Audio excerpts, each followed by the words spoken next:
बड़ी ही प्यारी सच्ची घटना है। शिवपुरी और झांसी के बीच में एक गांव पड़ता है करहेरा। कभी गए हो उधर से गुजरे हो कोई तो बाकी गूगल पे तो आ ही जाएगा। गूगल बाबा तो आजकल फेमस हैं। करहेरा गांव पड़ता है। वहां एक वैश्य समाज की एक स्त्री रहती थी और दिन भर एक छोटी सी अपनी एक दुकान बना के रखते। दुकान भजिया तो जानते हैं ना, गुजराती भाषा में भजिया पकौड़ी को कहते हैं, है ना। हाँ, पकौड़ी उसको भजिया कहते हैं गुजरात में। तो बेचारी भजिया बनाती थी। भजिया बना बना करके महाराज उसका भजिया इतना बिकता कि खूब पैसा कमाई। वो इतना पैसा कमाई कि महाराज उसके पास रखने तक की जगह न रही। लेकिन एक दिन बीमार हुई तो सेवा करने वाला कोई था नहीं, ना कोई हॉस्पिटल ले जाने वाला, ना कोई देखने वाला। तो वहीं पर बगल में एक बिहारी जी का मंदिर है। उसी गांव में, करहेरा गांव में ही, पास में ही, शिवपुरी और झांसी के बीच में ही है मंदिर बिहारी जी का। तो इसने सोचा कि भैया सच कहते हैं लोग, अंत समय में कभी कोई किसी के काम नहीं। बहुत बड़े प्रखर संत हुए श्री रज्जब दास जी महाराज। उनके दोहे भी बड़े विचित्र हैं। अब आप लोग बातें बंद करो तो मैं आगे बताऊं। हो गई बातें? हुई कि नहीं? हो गई। बोलिए राधा रानी सरकार की जय।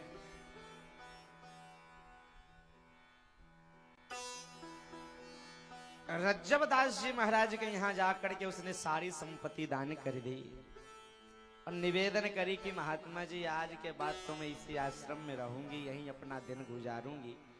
जब तक जीवन चल रहा है अपने बिहारी जी के मंदिर में ही मुझे सेवा का मौका दो। रज्जब दास जी ने देखा, महंत जी ने देखा कि चलो बेचारी अकेली कहाँ भटकती रहेगी, इसने अपनी सारी संपत्ति ठाकुर जी को सौंप दी। रज्जब दास जी बोले कि ठीक है देवी, तुम आराम से यहाँ रहो, कोई दिक्कत वाली बात नहीं। 2 टाइम ठाकुर जी की सेवा करो, भोजन मिलेगा, आराम से रहना। बुढ़िया बेचारी खुश हो गई, रहने लगी। धीरे धीरे धीरे धीरे महीनों बीत गए। वो वैश्य समाज की वो बेचारी बुढ़िया, उसका नाम ही रख दिया गया है भक्तिन। क्या नाम रखा? भक्तिन। सब लोग उसको, आश्रम में रहती थी, सेवा करती थी ठाकुर जी के, इसलिए लोग उसको भक्तिन भक्तिन कह के बुलाते। तो एक दिन रज्जब दास जी महाराज उसके लिए गिलास में दूध लेकर के आए कि भक्तिन ले दूध पी ले, थोड़ा तू बीमार उमार रहते, दूध पिएगी थोड़ी ठीक रहेगी। तो भक्तिन ने दूध लिया, पिए। तो दूध पीते पीते वो कुछ कुटकुटा रही थी दांतों से। तो रज्जब दास जी महाराज बोले कि भक्तिन, ये दूध तो एकदम सादा है, तो ये दांतों के बीच में क्या कुटकुटाती रहती है? कुछ प्रॉब्लम है दांत में? भक्तिन कहने लगी, अरे महाराज काहे का प्रॉब्लम, आप भी ना महाराज जी गजब करते हो, आश्रम के महंत जी हो फिर मुझसे मजाक करते हो। बोले मैंने कौन सा मजाक किया है? बोले आप ही मेरे दूध में इतना काजू बादाम पिस्ता अखरोट डाल करके लाते हो, बताओ मैं इस उम्र में इतना काजू बादाम खाऊंगी, क्या हालत होगी मेरी, लेकिन आप देते हो, ये बहुत बड़ी मेहरबानी। आप बेचारे रज्जब दास जी टेंशन में। बोले मेरा बस चले तो दूध में चीनी भी न डालू, हैं इतना कंजूस हूं मैं, और ये काजू बादाम और पिस्ता अखरोट की बात करी जा रही है। बस रज्जब दास जी ने पहले दिन तो ध्यान दिया नहीं, ये मजाक करती है, मजाकनी मूड की होगी, कोई बात नहीं। लेकिन जब दूध पिए तब वो कुटकुटाए, जब दूध पिए तब कुटकुटाए। रज्जब दास जी 1 दिन देखे, 2 दिन देखे, 3-4 दिन बीता, पर बोले चलो छोड़ो, कोई बात नहीं, अपने पास रखती होगी तो खाती होगी। एक दिन महाराज आश्रम में भंडारा था, तो भंडारा में खुद से परोसगारी करने गए। तुम्हारा दोने में दाल थी, तो सबके दोना तो एकदम सादा सादा, लेकिन जब इस भक्तिन के दोना के पास गए तो देखते हैं कि दोने के ऊपर घी तैर रहा था। देख करके तो रज्जब दास जी के होश उड़ गए कि हाथ इस डोकरिया को कहां से घी मिल गया। अरे मैंने तो भंडारा में घी बांटा ही नहीं है, इसको कहां से घी मिला। भक्तिन से कहा कि भक्तिन ये बता, ये घी कहां से लाई तू, किसने दिया घी। बोले महाराज जी क्या गजब की बात करते हो, आप ही तो घी डाल करके भर करके ले करके आ गए थे हमारे पास, आप ही डालते हो, आप ही पूछते हो, ऐसा अच्छा थोड़ी लगता है। जब दास जी मन में सोच रहे कि कुछ तो गड़बड़ चल रहा है। ये उस दिन देखो काजू बादाम कुटकुटा रही थी, आज दाल में घी, क्या चक्कर है। पर महाराज अब बोली भी कैसे, कुछ बोले नहीं। एक दिन बेचारे महंत जी पूजा कर रहे थे बिहारी जी की, तो पूजा जब आरती कर रहे थे तो आरती करते करते देखा ठाकुर जी जो ड्रेस पहन रखे थे तो उसकी बाह जो थी ठाकुर जी की, वो बाह के कोनों में घी लगा हुआ था। घी देखा तो रज्जब दास जी को लगा कि आरती जो करता हूं उसका ही तो घी भी लग गया होगा, कोई बात नहीं। लेकिन जब दूसरे दिन आरती उतारने गए तो दूसरे दिन देखा कि ठाकुर जी के दोनों हाथ घी से सने हुए हैं। दोनों हाथ जब घी से सने देखे तो रज्जब दास जी समझ गए, ओ हो बचपन की चोरी की आदत गई नहीं है तुम्हारी। अब समझ में आ गया कि उस भक्तिन को घी कोई और नहीं, ये कन्हैया ही देता है। समझ गया। तो बिहारी जी को खूब खरी खोटी सुनाई कि बाबरे तुम्हें क्या लगता है मैं कंजूस हूं इसलिए लोगों को घी नहीं खिलाता। महाराज कंजूस बनना पड़ता है। मान लो अगर आज हमने घी खिला खिला के खत्म कर दिया और कल कोई तुम्हारा भक्त कोई साधु की जमात आ गई तो उनको घी कहां से खिलाऊंगा। लेकिन तुम वो जो समझते नहीं हो, रोज रोज जाकर के उस डोकरिया को घी खिला देते हो इस उम्र में। अरे ये उम्र कोई घी भी खाने की चीज है। अरे अब तो मान जाओ, क्यों ये बचपन की आदत लिए फिरते हो। पहले से ही चोरी के नाम पे बदनाम हो, चोर चोर चोर, फिर भी हम तुम्हारी सेवा कर रहे हैं और तुम फिर भी चोरी का धंधा छोड़ नहीं रहे हो। आज के बाद उस बुढ़िया की थाली में घी मत देना, धमकी दे रहे हैं ठाकुर जी को। लेकिन कन्हैया तो अपने मतवारे, वो थोड़ी काऊ की सुने भैया, कन्हैया काऊ की सुने हैं। जो ने अपनी मैया की नाई सुनी, अपने बाबा की नाई सुनी, तुम्हारो सुनेगो। दूसरे दिन गए भंडारा में, फिर देखा भक्तिन की थाली में इतनो घी। रज्जब दास जी का माथा खराब हुआ। गए ठाकुर जी के पास, खरी खोटी तो सुनाई सुनाई, लेकिन मन में सोचे कि इसको सुनाने से कुछ नहीं होगा, करें क्या। उन्होंने सोचा कि कन्हैया को तो मैं मंदिर से निकाल नहीं सकता, इनकी वजह से तो मेरी रोजी रोटी चल रही है। हैं ये तो बिहारी जी हैं, इनकी सेवा तो करनी पड़ेगी। एक काम करते हैं, इस भक्तिन को ही आश्रम से निकाल देते हैं। लेकिन महाराज अब भक्तिन को भी आश्रम से निकालें कैसे, क्योंकि भक्तिन ने भी महाराज पूरा धन दौलत संपत्ति सब दान दिया है। जब तक कोई कलंक नहीं लगाएंगे तब तक ये आश्रम से निकलेगी भी नहीं और ना कोई निकलने देगा, लोग हमें ही गलत समझेंगे। तो रज्जब जी ने सोचा कि इनके ऊपर कोई भयंकर कलंक लगा दो ताकि लोग इसे खुद ही निकाल देंगे। तो एक दिन रज्जब दास जी आश्रम के बाहर कुर्सी लगा करके बैठ गए और आने जाने वाले जितने भी लोग वहां से गुजरते उन सबको कहते कि तुम्हें पता है मेरे आश्रम का नाम बर्बाद हो गया। बोले क्यों।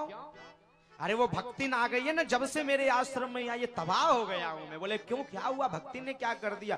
पता नहीं तुम्हें। अरे वो सती सावित्री बनने का नाटक करता ही है, लेकिन उस स्त्री ने, उस भक्तिन ने अपने आदमी रख रखा है।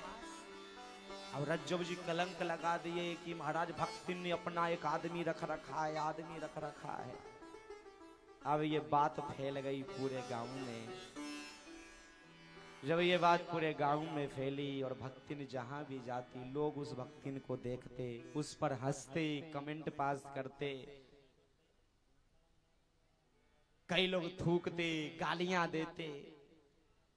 भक्तिन ने देखा कि आज से पहले तो मेरे साथ ऐसा कभी ये लोग दुष्व्यवहार नहीं करते, आज मैंने क्या कर दिया जो ये सब ऐसे कह रहे हैं। तो पूछा कि मुझे देख करके तुम मुंह काहे फेर रही हो? तो गांव वाले कहने लगे कि अरे रहने दे, हमारे सामने भोली बनने का नाटक मत कर, तू तेरे सब लक्षण पता है हमें। भक्ति ने कही कि लेकिन हमने किया क्या है वो तो बताओ। बोले कि तुमने आदमी रख रखा है और हमें पता भी नहीं। भक्ति ने बोली राम राम राम राम। अरे किसने कहा, ये किसने ऐसा कलंक लगाया है? बोले महाराज महंत जी कह रहे थे कि तुमने एक आदमी रख रखा है। और जो ही उस भक्ति ने सुना कि महंत जी ने ऐसा कहा, रहा नहीं गया उससे। दौड़ती दौड़ती अपनी गहोई समाज वैश्य समाज के पास गई, अपने गांव में आई और सारे गांव वासियों को इकट्ठा करी, पंचों को इकट्ठा करी। पंचों के सामने इसने अपनी बात रखी कि महाराज महंत जी ने मेरे ऊपर झूठा कलंक लगा दिया है कि मैंने एक आदमी रख रखा है, आप चलो मेरा फैसला करो। अगर मैं गलत होऊंगी तो मैं स्वयं आश्रम से निकल जाऊंगी, अगर मैं गलत नहीं हुई तो गांव वाले तो क्या, फिर हम महंत जी को उस आश्रम से निकाल देंगे। जल्दी चलो, समाज की बात है, समाज की इज्जत की बात है। पूरा गहोई समाज वैश्य समाज आज इस भक्ति को साथ में लेकर के चल पड़े। दूर से महंत जी ने बैठे बैठे देखा कि भैया आज तक महाराज जन्माष्टमी पे इतनी भीड़ कभी नहीं आई। आज कौन सा त्योहार है जो इतनी भीड़ चली आ रही है? आगे आगे देखा वही भक्तिन चल के आ रही थी। महंत जी समझ गए कि ओ ये भक्तिन आज ड्रामा करने वाली है। महंत जी बेचारे खड़े हो गए जवाब देने के लिए तैयार। और जो ही तक गांव वाले आए, महंत जी महाराज कहने लगे हम सब जानते तुम लोग क्यों आए हो। गांव वाले बोले महाराज क्यों आए हो बताओ। बोले हमने जो बात कही हो तुम सबको पता चल गया है कि इसने आदमी रख रखा है। बोले हाँ महाराज, इसी बात का आज फैसला होगा। आप बताइए क्या इसने आदमी रख रखा है? भक्ति ने हाथ जोड़ के बोली महंत जी मैंने तो अपनी सारी संपत्ति बिहारी जी को दे दी, मेरा इस जमाने में मेरा इसके अलावा कोई नहीं, और आपने मुझ पर ऐसा कलंक लगाया। महंत जी कहने लगे वही तो मैं कह रहा हूं। गांव वाले बोले महाराज क्या कह रहे हो ये तो समझाओ। बोले किसने आदमी रख रखा है? भक्ति की आंख में आंसू आ गए कि महंत जी आप ये कह रहे? महंत जी बोले हाँ, कौन है वो आदमी? महंत जी कहने लगे कि अरे क्या बताऊं, उसका नाम तो मेरी जुबान से भी नहीं निकल रहा। बोले क्यों? तो महंत जी कहते हैं पति ही बनायो या भक्ति ने बिहारी जो। इसका जो पति है ये कोई दूसरा संसार का व्यक्ति नहीं है, ये मंदिर में बैठा जो बांके बिहारी है ना, इसी को इसने अपना पति बना लिया है और ये उसकी देखभाल करता है, ये उसकी देखभाल करती है।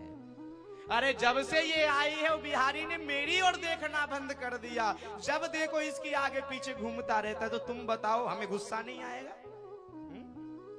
बताओ काजू पिस्ते बादाम के मैंने डब्बे भर भर के रख रखे थे, लेकिन वो बिहारी जी पूरा डब्बा खाली कर दिया और सब इसको खिला दिया। इतना प्रेम है पति पत्नी में, इसलिए मुझे गुस्सा आ गया। जब गांव वालों को पता चला कि अरे राम राम बिहारी जी इसको काजू बादाम खिला रहे हैं, रोने लग गए सारे गांव वाले, चरणों में गिर पड़े भक्तिन के। भक्तिन कहने लगी भैया तुम लोग अब अपने घर घर चले जाओ, मुझे अब यहाँ से कहीं नहीं जाना है। रोती बिलखती कमरे में चली गई। महंत जी को भी गलती का एहसास तो हुआ, लेकिन करें क्या। संध्या के समय में एक गिलास दूध लेकर के गए। भक्तिन ले पी ले, सुबह से भूखी प्यास से कुछ नहीं खाई है। भक्तिन कहने लगी नहीं महाराज अब मैं ये दूध नहीं पीऊंगी। भोजन लेकर के आए कि दूध नहीं पिए कोई बात नहीं, कम से कम खाना तो खा ले। भक्तिन कहती है मेरी तबीयत खराब है, बुखार में भोजन अच्छा नहीं लगता, ले जाओ अपना भोजन। भोजन लुटा दिया और धीरे धीरे चलती हुई बेचारी मंदिर में गई। मंदिर का दरवाजा बंद कर दिया है। और जा करके बिहारी जी के चरणों में गिर पड़ी और जोर जोर से रोने लगी कि कान्हा, अरे तुम्हें क्या लगता है कि महंत जी मुझे दूध पिलाएंगे और खाना खिलाएंगे तो खा लूंगी?